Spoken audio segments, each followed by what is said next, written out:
Murder mysteries, a narrative genre full of thrilling stories and intense action, scattered with red herrings and the inevitable climactic twist. But what happens when elements of the supernatural become involved, making the mystery at hand seemingly impossible to solve? And how do you write something so complex? I'm chatting with game director Jonathan Stauder and narrative director Felice Kuan to learn how they crafted Life is Strange Double Exposure's supernatural murder mystery. Jonathan and Felice, it is so wonderful to be here with you. How does it feel now that you can finally talk about Life is Strange Double Exposure? It has definitely been exciting to finally get to talk about what Tech9's been working on these past few years and get to talk more about the game today. We are excited for fan theories about what's going on in the trailer. Oh, we're going to have a lot of theories. Trust me, because a mystery is afoot, right? Mm-hmm. And that is the core premise of the game? Right. But not just a murder mystery, it's a supernatural murder mystery. What initially starts as a whodunit in terms of the crime very quickly becomes a how could this have even happened? How is this even possible sort of crime? And then you, as the player, as Max, are uniquely suited to use your time powers to solve this crime. Oh, can you tell me about Max, who she is and why she has time powers? Right, so Max Caulfield, famous photographer, artist in residence at Caledon University, which is the setting of our game. She's come to Caledon University to start afresh, to build a life that's separate from a past that she doesn't really want to think about anymore. But unfortunately for her, this mystery lands in her lap. So Felice, can you set the scene for us? Because we've got mysterious pasts at play, but then also this is a very unusual murder mystery, right? Right. So it is almost holiday break, dead of winter. Max walks up a hill and finds her friend Safi dead in the snow, seconds after seeing Safi talking on the phone. There are no footprints, there's no weapon. Police are completely stumped as to how it could have happened. So there's not really any evidence or leads to go by. How do you solve a murder mystery like this? What tools might you have? Luckily, Max unlocks a supernatural ability. She is able to shift from the current timeline into a parallel timeline where her friend Safi is alive. And fans of the first game will recognize this as kind of an evolution of her rewind power. And why exactly that has happened is at the heart of the story. What the hell was that? So my understanding is there are two timelines at play here, one in which Safi is still alive, and the other, she's been murdered. If I'm Max, why don't I just stay in the timeline where she's still alive? Because Max will very quickly discover the killer is still at large in the timeline where Safi is alive. And so, using her new supernatural abilities, Max will have to both solve and prevent the same crime across two timelines. So we're dealing with two timelines and a race against time to stop a killer before they kill again. This seems like it was very complicated to write. It was really complicated. It was also very interesting because Max meets essentially two versions of every person that she's investigating, two versions of the environment, and these will both differ in ways that are significant because of Safi's death. It is also kind of bittersweet because even the people that Max is growing closer to, like Moses, there's two versions of him as well, and she needs to navigate that. Can you tell us a bit more about Moses? Yeah. So Moses is Safi's best friend, and he's an astrophysicist at this college. And because of his science background, he might be the only person who can help Max understand what's going on with her powers. And the two of them grow closer through this investigation. But Max has to wrestle with if she's ready to open up and tell someone about her powers for the first time in years. Now, Jonathan, I can imagine that the multiple timelines also really lends itself to some interesting gameplay. Mm-hmm. What can we expect? Well, so Max's ability to shift between the two timelines open up a whole slew of new gameplay possibilities for us. And so Max will be navigating between different versions of the same space impacted by Safi's death, and she'll be able to use these powers to circumnavigate puzzles, discover clues about suspects she might not otherwise have access to, in addition to navigating these different relationships in each space. Oh, so like maybe in one timeline, a door is closed, in another, it's been unlocked, but it sort of depends on how you play the game, right? Right. Or Max can make sure that it is unlocked. Oh, now we're learning. I'm going to write this down in advance. And you mentioned earlier that this is described as a quote-unquote impossible murder that only Max can solve. Why is that? Because Max can talk to the murder victim. She's the only person who can do that, and it's her relationship with Safi that's the key to solving it. Safi's alive. Max, are you okay? It kind of seems like you're on drugs. Huh? Oh. No, I'm just really happy you're here with me. And your mom. So, drugs then. So let's talk about Max's incredible new ability to bend time. Give us the lowdown on that. Right. So Max has the ability to tear the fabric between these two timelines and instantaneously travel between them. We call it shifting. That's a lot of responsibility, and that's a lot of power. Where does it come from? Because we know Max to have had powers in the past, right? Yeah, she actually does not have her rewind powers anymore. She has not used it because of the trauma associated with it and fear of what might happen. And so when Safi is murdered, she can't rewind. It's like losing fluency in a language. But she does care enough about Safi that she's willing to use the new version of her power, the shifting, to try to help her friend. But why that has happened is Max doesn't know. It's kind of at the heart of the story. So is Max kind of thrown by having this new power, or is she sort of old hat at this? She's like, yeah, I've just got another power. Pile it on. She definitely, at first, she needs to use the power to investigate how the power works before she can even start to investigate the murder. So right off the bat, she is concerned, is this some version of rewind? Have I gone back in time? She doesn't know. And so she starts traversing the timelines, pulsing and listening in on folks across the veil and deducing how her power works. Okay, so this pulse power, is that the thing that she does where it's kind of like an aura coming out of her fingertips and she can, goes up. What's that? Right, so Max can extend her supernatural senses to detect where the veil is weakest between the two timelines, the spots where she can shift.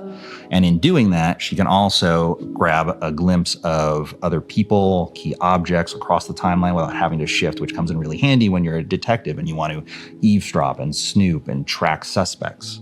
So when she uses the pulse, she kind of like takes this glimpse into the two timelines, can make an assessment and then choose which one to shift into. How does the shift work? Right. So when Max has identified one of these weak points between the timelines, we call them shift spots, she can use the shifting ability to instantaneously travel to the other timeline. So in a flash, she is instantaneously transported to the opposite version of the environment, different non-playable characters around. And so she's able to use that to traverse puzzles, circumnavigate locked doors, suspects that won't talk to her in one timeline but will in another. Oh, so like, is it apparent to the player, yeah, I'm in this timeline where Safi's still alive, or I'm in this one where Safi's dead? Like, how will I know? I will like confuse myself playing this? Does Max get confused? She does. She absolutely does get confused. And along the way, she has to learn what's different between the two timelines along with the player. But Safi's death not just reverberates through the relationships on campus, but also through the environment. And we reflect this in different ways, different set dressing, different audio, different lighting. The weather patterns change. It's the butterfly effect. And so Safi's death has this immense impact that creates two distinctly different timelines. I do think that it will be really clear to both Max and the player where she's at. At the same time, she's juggling twice as many social interactions and twice as many clues. So she absolutely messes up. It's a lot of fun for Max to try to keep all of that straight. Right. So she'll have to keep an eye out for dialogue choices, because if you're not paying attention, you might stumble into Max being confused about the timeline. Whereas if you're on your game, you can avoid those little faux pas in a conversation. I'm sorry. I was being nosy. I don't know why. Probably just paranoid. You think? Jesus, Max. Get your shit together. And also, we're on a college campus, so she's supposed to be using this power to be solving a murder mystery, but I imagine there's probably also a lot of drama that filters through. And she's an artist in residence, so she's supposed to be this mentor figure to the students who are still there on holiday break. But at the same time, it would be really useful to manipulate these students to solve this mystery. So she is juggling a lot. So Max Caulfield, who has been so closed off for so long, now has to be like, okay, I have to juggle all these new social situations and put myself out there. It sounds like this is going to be a big learning experience for Max. Now I have more impossible questions than I had to begin with.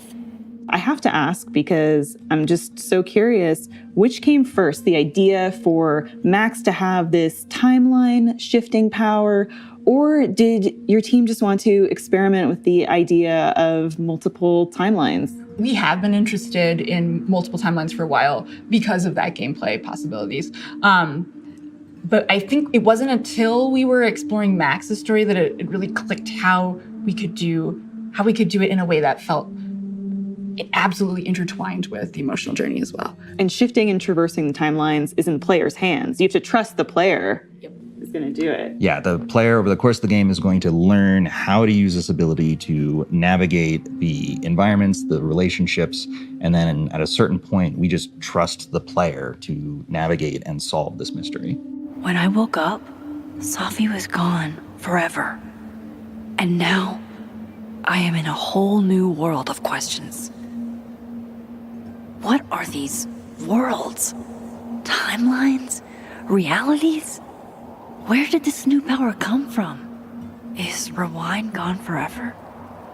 Lucky for me, one question clearly takes priority. How do I protect the Safi I have left? Now, as a big fan, I am so happy that Hannah Tell is returning as Max. But for people who are new, players who are new to the Life is Strange franchise, do they have to go back and play all of the older titles? What's the point of entry for them? You don't have to at all. All of the Life is Strange games stand on their own and have their own story. And so for Life is Strange Double Exposure, players will have everything they need to understand the emotional context of Max's past, but it is a brand new location in a small college. There's new characters. You can absolutely start with this first game. Seems like Safi rubbed a few people the wrong way. How should I know? Go talk to somebody who's been here longer than 6 months. We do all know that Life is Strange is all about choices and the consequences of those choices, for better or worse. So for returning players like me, who made really hard decisions that we now have to live with, do we bring those with us to Life is Strange Double Exposure? Yes. So the returning players from Max's first adventure will remember that there's a massive decision to make at the end of that game, results in 2 very different endings. And it was really important at Deck 9, if we were going to make another Max adventure, that the game would have to respect both those endings. Life is Strange Double Exposure does that very thing.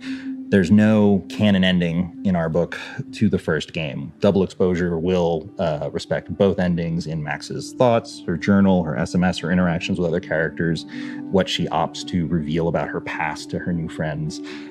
It's all reflective of that final choice. For all of us players who were racked with guilt making those tough decisions, who kind of crave making decisions like that again, will we have lots of those choices that keep us up at night playing Life is Strange Double Exposure? Yeah, Max will face a lot of tough decisions. It's kind of her thing. Perfect. That's what I want. Bring it on. And so it's been so long since the original game came out. For players who maybe don't have the original console that they played on, or let alone the save file from their Life is Strange 1 game, how will they import their previous choices? So Safi and Max will have a conversation that's pretty early on in the game, and Arcadia Bay just comes up naturally in that conversation. So players can remake the choice then, or they could try the other way. Okay, so it sounds like Safi is kind of like a little interrogation there with Max. Safi's very curious about Max because Max is generally pretty closed off, and Safi knows there's something interesting there. Okay, so that's where we're going to see this backstory come into play. Very, very cool. So it sounds like new players are all good to go. Mm-hmm. Yeah, 100%. It was very important to us that for folks entirely brand new to the franchise and brand new to Max Caulfield as a character, that everything they need to know about her is right there in Life is Strange Double Exposure. And then for returning players, we absolutely honor the biggest, most impactful decision you're going to remember from that first game and carry that forward so you can see how that plays out in Max's latest adventure. Is this about the blue-haired girl whose picture you keep in your wallet? Wait, you snooped in my wallet? Stop deflecting. The girl with the blue hair. What's the deal with you two?